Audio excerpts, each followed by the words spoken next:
రాజీనామా చేసిన వైసీపీ ఎమ్మెల్సీలకు శాసన మండలి చైర్మన్ నోటీసులు జారీ చేశారు. ఈ నెల 26న విచారణకు రావాలని మండలి చైర్మన్ ఆదేశాలు ఇచ్చారు.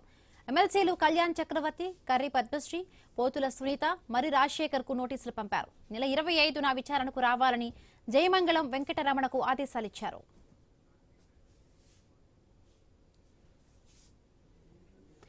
రాజీనామా చేసిన వైసీపీ ఎమ్మెల్సీలకు శాసన మండలి చైర్మన్ నోటీసులు జారీ చేసింది. రైట్, మరి పూర్తి అప్డేట్స్ మా కరెస్పాండెంట్ కాంతి లైవ్ లో అందిస్తారు. కాంతి. బిందు, ఏదైతే రాజీనామా చేసినటువంటి ఎమ్మెల్సీలు 5గురికి కూడా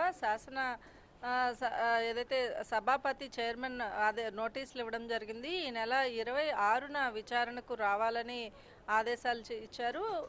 అంటే జయమంగళ వెంకటరమణకు మాత్రం 25వ తేదీన విచారణకు వచ్చి వివరణ ఇవ్వాలని కూడా చెప్పడం జరిగింది. అయితే వైసీపీకి రాజీనామా చేసినటువంటి 5గురు ఎమ్మెల్సీలు ఎవరైతే ఉన్నారో ఎమ్మెల్సీలలో 2 ఎమ్మెల్సీలతోటి నిన్న కాక మొన్న ఏదైతే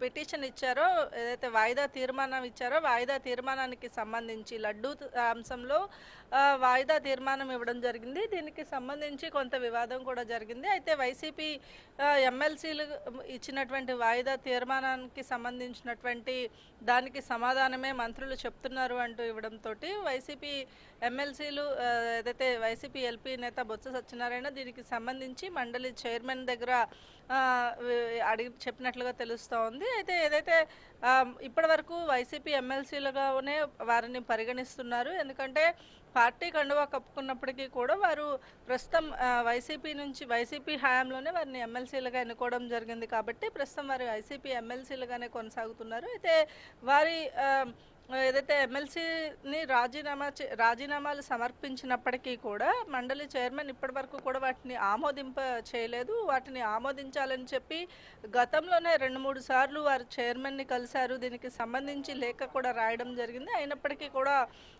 దానిపైన ఏదైతే స్పందన లేదు. మరొకసారి వివరణ ఇవ్వాల్సిందిగా, ఎందుకు వారు రాజీనామా చేశారు అనే అంశానికి సంబంధించి వివరణ ఇవ్వాలని చెప్పి చైర్మన్ కోరడం జరిగింది. ఈ నెల 26వ తేదీన 4 ఎమ్మెల్సీలు పోతుల సునీత, కర్రీ పద్మశ్రీ, అలాగే జయమంగళ వెంకటరమణతో పాటుగా మిగిలిన 2 మరి రాజశేఖర్ రెడ్డి, అలాగే వీరందరూ కూడా 5గురు కూడా విచారణకు రావాల్సిన అవసరం ఉంది. అయితే 25వ తేదీన జయమంగళ వెంకటరమణ, మిగిలిన 4 ఎమ్మెల్సీలు 26వ తేదీన విచారణకు వచ్చి వివరణ ఇవ్వాలని చైర్మన్ మోషన్ రాజు నోటీసులు ఇవ్వడం జరిగింది. బిందు.